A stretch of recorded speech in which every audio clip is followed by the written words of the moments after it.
안녕하세요 여러분, 티끌모아 한솔입니다. 오늘은 제가 익절한 P2P 투자 후기를 알려드리려고 해요. P2P 투자를 하셔라, P2P 투자를 하지 마셔라 하는 게 아니고 그냥 저의 정말 개인적인 후기임을 알려드리고 시작해보겠습니다. 사실 하지 마셔란 쪽에 가깝기는 해요. 근데 일단 저는 처음 시작을 2017년 9월에 했고 사용해본 곳은 총 3곳입니다. 다 현재도 활발히 운영되는 곳이고 2곳은 연체 없이 잘 받았는데 한 곳은 아직 연체가 되고 있는 상황으로 저는 포기했습니다.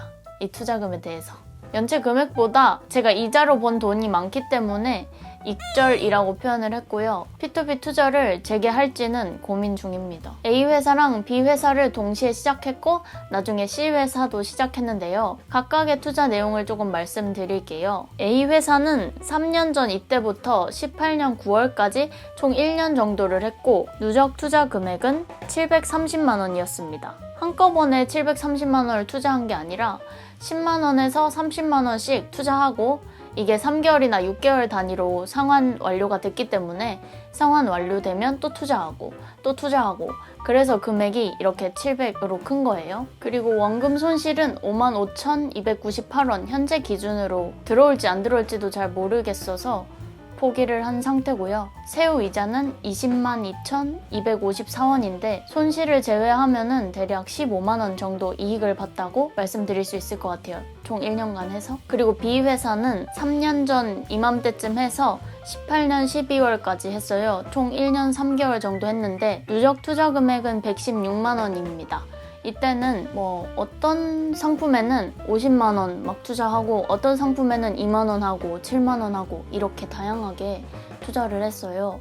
그런데 원금 손실이 없었고 세후 이자는 19,482원이었습니다. C회사는 조금 더 나중에 시작을 하게 되었는데 18년 11월부터 19년 5월까지 6개월 정도 했어요.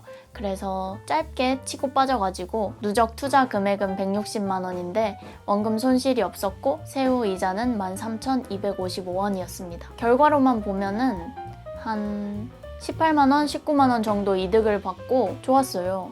그런데 다시 투자를 하고 싶은 마음은 10%, 안 하고 싶은 마음은 90%인데요. 이 이유를 알려드려 보겠습니다. 첫 번째로 저의 부주의인데요. 제가 연체된 한 곳 A는 그 사이트 자체를 제가 너무 믿었어요. 기간도 짧았고 이 한 사이클 돌 때마다 상환 완료가 되니까 연체가 계속 안 발생해서 계속 믿은 거죠. 그 업체를. 제가 주로 한 게 부동산 관련 상품이었는데 이 여러 가지 부동산 상품을 조각조각 내서 한 상품을 만들어서 리스크를 줄여준 그런 상품이었습니다. 그런데 당시에는 투자 마감이 정말 빨라서 하루 만에 마감되기도 하고 그래서 저는 자동 투자를 설정을 해놨어요. 그러다 보니까 상품 1, 상품 2, 상품 3 연달아서 계속 투자를 하게 된 거죠. 자동 투자를 설정해 놨으니까 10만 원이나 20만 원씩. 그런데 상품 1에 포함된 예를 들어 한솔빌딩이 상품 2에도 상품 3에도 포함된 상황을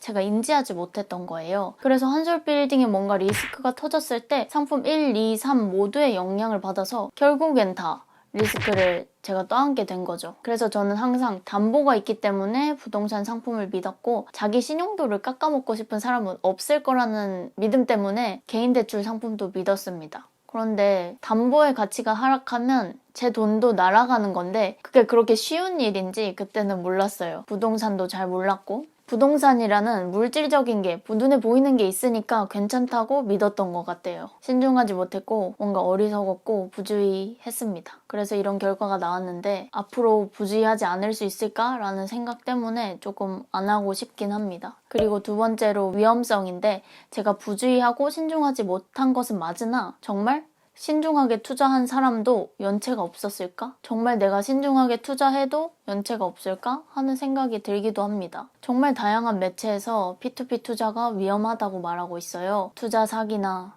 부실 대출이나 연체 등 다양한 위험이 있습니다. 또 어떤 업체에서는 연체율을 낮추기 위해서 투자금을 돌려막았고요. 어떻게 돌려막냐면 이 대출을 받고자 하는 사람이 없는데 상품을 허위로 만들어서 사람들 돈을 모집합니다.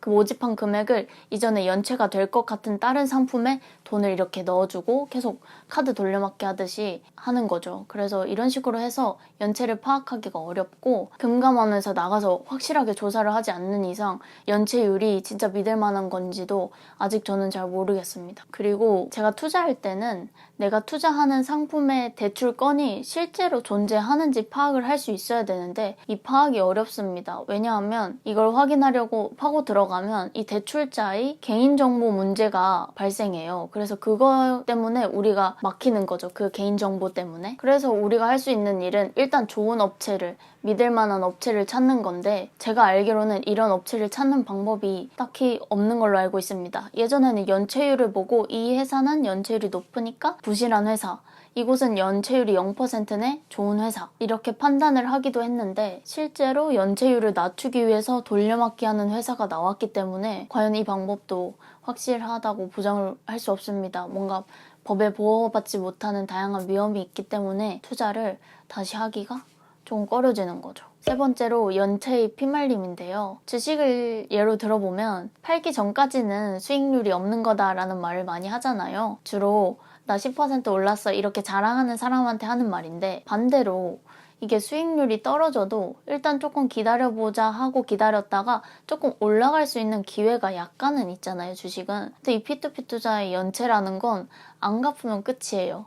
그러니까 더 예민해지고 더 스트레스를 받는 것 같아요. 당시에 제가 투자할 때는 이게 3년 전이었으니까 얼마나 코문 돈이고 소중한 돈이었겠어요. 그랬기 때문에 더 스트레스를 많이 받았고 지금이야 투자한 돈은 잊고 살자 이런 마인드로 좀 멘탈 관리가 잘 됐는데 저 때는 대학생이었고 시간도 많고 사이트 들락날락하기 딱 좋았어가지고 계속 확인하고 힘들었던 것 같아요. 그 힘듦에 비해서는 그냥 마음 편한 적금이 낫지 않을까 하는 생각이 들기도 했고요. 그래서 이러한 이유들로 P2P 투자를 고민하고 있습니다. 다들 위험하다는데 굳이? 마음고생하면서 굳이? 과연 내가 정말 똑똑하게 분석해서 잘하면 수익률을 높이고 연체율을 낮출 수 있을까 하는 의심이 들기도 하고 작정하고 사기치는데 제가 안 당할 수 있을까요? 그래서 올해 초에 P2P 투자도 진짜 조금씩 약간은 하려고 했는데 고민하다 보니까 벌써 올해가 3개월밖에 남지 않았네요. 그래서 저는 아마 뭔가 법적으로 가이드라인이 확실하게 생기지 않는 이상 뭔가 P2P 투자라는 게 딱 자리 잡지 않는 이상은 조금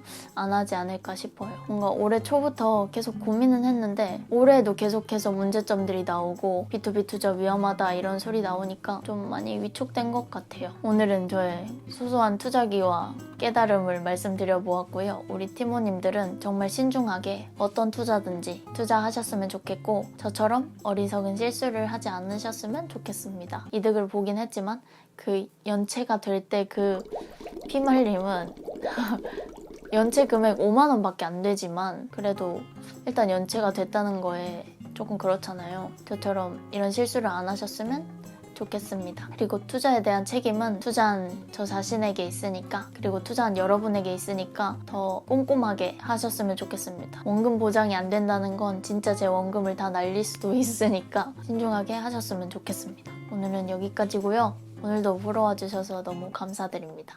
감사합니다.